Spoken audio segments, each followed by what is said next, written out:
ಸಖತ್ ಖಾರ ಬಣ್ಣ ಮತ್ತು ರುಚಿ ಆಚಿ ಚಿಲ್ಲಿ ಪೌಡರ್. ಮಂಜುಳಾ ಮೇಡಮ್ ಅವ್ರೆ, ಈಗ ಕೆಲವೊಬ್ಬರು ಹೇಳ್ತಾ ಇರುವಂಥದ್ದು ಏನಂದರೆ, ಈಗ 1, 2, 3 ಮದುವೆ ಆಗಿ ಒಂದಾಗ್ತಾರೆ, ಸ್ವಲ್ಪ ದಿನ ಜೊತೆಲಿ ಇರ್ತಾರೆ, 1 ವರ್ಷ ಆದ ನಂತರ ಮತ್ತೆ ಡಿವೋರ್ಸು, ಇನ್ನೊಂದು ಮದುವೆ, ಮತ್ತೆ ಡಿವೋರ್ಸ್, ಇನ್ನೊಂದು ಮದುವೆ.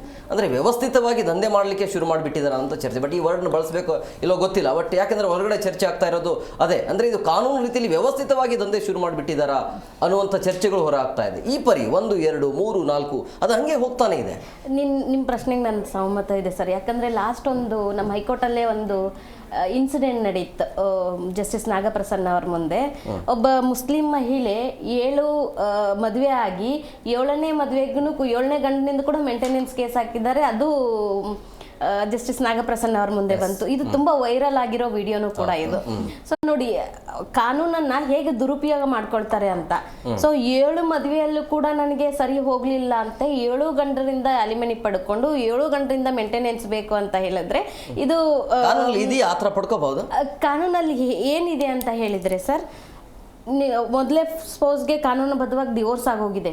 ಸೊ ಎರಡನೇ ಮದುವೆ ಆಗ್ತಾರೆ, ಅವ್ರ ಜೊತೆನೂ ಚೆನ್ನಾಗಿರ್ತಾರೆ. ಚೆನ್ನಾಗಿದ್ಮೇಲೆ ಅವ್ರ ಮಧ್ಯೆ ಡಿಫ್ರೆನ್ಸಸ್ ಬಂದರೂ ಕೂಡ ಈಗ ಮೊದಲನೇ ಗಂಡನಿಗೆ ಇವ್ರಿಗೆ ಯಾವುದೇ ಸಂಬಂಧ ಇಲ್ಲ, ಕಾನೂನುಬದ್ಧವಾಗಿ ಬೇರ್ಪಟ್ಟಿರ್ತಾರೆ, 2ನೇ ಗಂಡನಿಂದನೂ ಕೇಳ್ಬೋದು, ಕಾನೂನಲ್ಲಿದೆ.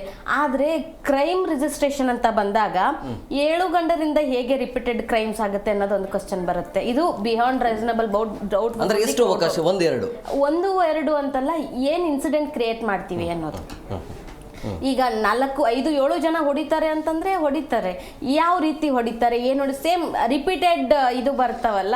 ಸೊ ಇದು ಅವ್ರ ಕೌನ್ಸಿಲ್ ಏನು ಮಾಡಿ ಪ್ರೀವಿಯಸ್ 7 FIR ಅಲ್ಲಿ ಅಟ್ಯಾಚ್ ಮಾಡಿದ್ದಾರೆ. ಸಿಮಿಲರ್ ಏನು ಮೋಡ್ ಆಫ್ ಸ್ಟೋರೀಸ್ ಇದೆ ಕ್ರೈಮಲ್ಲಿ. ಸೊ ಹಾಗಾಗಿ ಅದನ್ನು ಕಾಶಿಂಗ್ ಬಿಫೋರ್ ದಿ FIR ಅವ್ರ ಮುಂದೆ ಬಂದಾಗ ಇದು ಒಂದು ಪ್ರಶ್ನೆ ಬಂತು.